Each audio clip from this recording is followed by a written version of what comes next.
With 1 week to go until the US presidential elections, the polls are tightening in the race for the White House from what seemed to be an unassailable lead for Democrat candidate Hillary Clinton just a few days ago. Recent developments have pulled Republican candidate Donald Trump back into contention.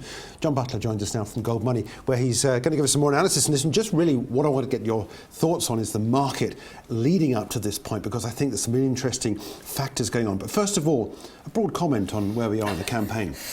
Well, we're at an astonishing point, as you say. Astonishing is the right word, I think, to choose here. We're in the final days, obviously. This has been an extraordinary campaign in so many respects. The word historic is being applied to it, and I think that's fair. Now, I don't specialize as a political analyst, but I can tell you this, that clearly Trump is not a typical candidate. That is obvious. Everyone knows it. But what's happened now is that the supposedly safe candidate, I mean, even if you disagreed with her policies, you knew what they were.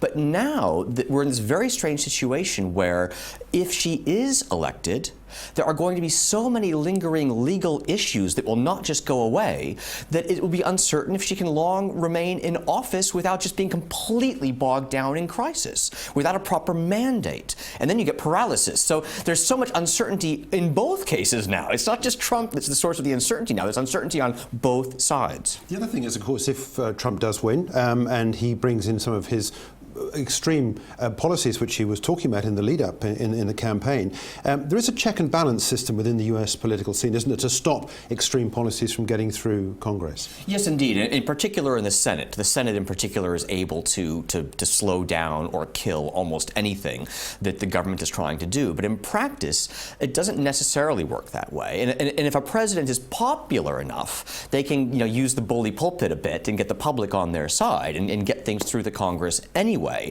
That's where Trump will struggle with certain parts of the electorate, but other parts they want change. They want to take risks. They're willing to shake up the system. They're angry. So we'll see what it implies. But this populism that Trump has been energized by and is himself fueling to some extent is not simply going to go away, even if Hillary wins. Let's get back to the markets, because we're running into this. We're partway through the US earnings season, which doesn't appear to be so bad.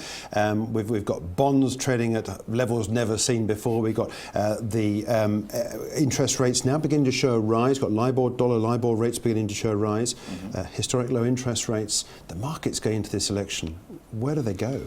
Well, that's the thing, is that even leaving the election aside, there are so many things that are happening out there that would give the markets room to potentially readjust, reprice in a very, very big way. As you point out, bond yields are still extremely low. Yet inflation is creeping up. It's creeping up in the UK, it's creeping up in the US, it's even beginning to creep up in certain parts of the euro area.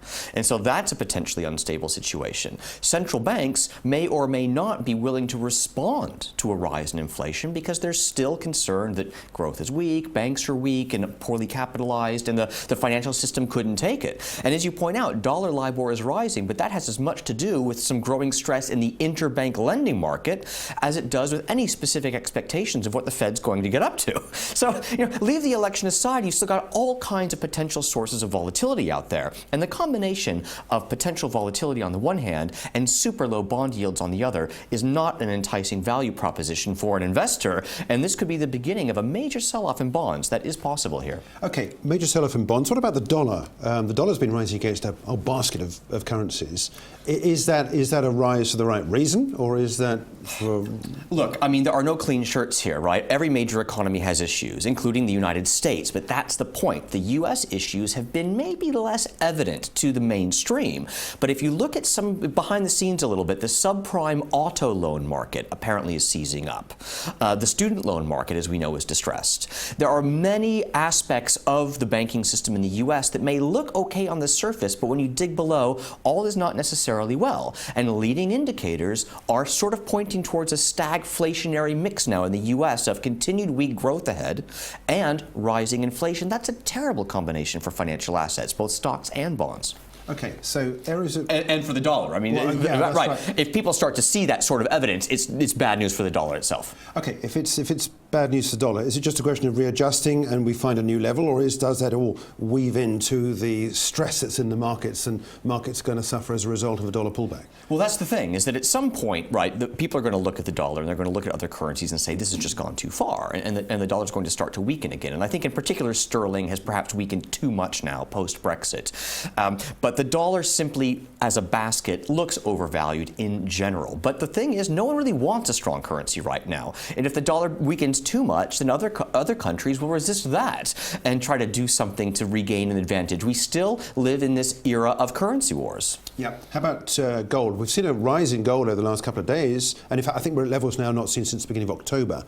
Yes. Do you see that as a trade that's going to continue? I think so. Pretty much everything we've discussed, in my opinion, the uncertainty, the volatility, the stagflationary mix of economic conditions we see brewing in multiple economies, they are gold positive. They've been historically gold positive, and it makes sense. If you're getting rising inflation, that gold can go up, and if growth isn't great, then the stock market won't do particularly well. So gold is the true alternative. It's the true alternative safe haven asset. I think it has every reason to keep moving higher. But we've seen this morning Shell come through with earnings, for example. They're still yielding 7% in dividends. Why go into gold when you've still got so many companies providing us with excellent returns on the dividend basis? It's never about all or nothing. It's about diversification. I would never suggest, and no investor in their right mind would simply dump their entire portfolio of stocks and buy gold. However, the fact is gold is what you would say under-owned perhaps in a diversified portfolio. Most investors have maybe 1% of their net worth in gold or 2%. Very, very, very small amounts. And if you look again historically at stagflationary environments with banks being maybe somewhat distressed, environments where governments are over-indebted, and so on and so forth, then is 1 to 2% really the right allocation, or should it be materially higher? 5%, 10%. Just that sort of decision around the margins can have a huge relative impact on the price of gold vis-a-vis financial assets. Just to remind us again, we've spoken about this before, about how one should invest in gold. Is it just a question of buying coins, or is it a question of... Well, there's multiple ways to do it, right? And some people like collecting coins, and I have no problem with that. But that said, beyond a certain amount, gold becomes so valuable you really do want to pay for professional storage. Some people use a safety deposit box, other people use an online gold custodian, and we at GoldMoney, for example, provide that type of service for very, very low cost. Shares? Gold shares? Well, yes, you can also buy miners. That said, understand if you buy mining stocks, you're taking the risk of the operational aspects of the mine. Is it really as efficient as the operator claims it is? Is the gold really there? Is it going to be extracted at the expected rate? And then, of course, also there's the risk that a government might impose a windfall profits tax on gold if the price rises by a lot. So don't get me wrong, mining shares are attractive here in principle, in my opinion, but understand they do carry additional risks that gold does not carry. So from here on, it's what? Volatility? I think pretty much everywhere you look. It's difficult to imagine a market right now that doesn't have good reason to be volatile over the coming weeks and months. Okay, all right, John. Thanks indeed for joining us. John Butler joined us there from GoldMoney.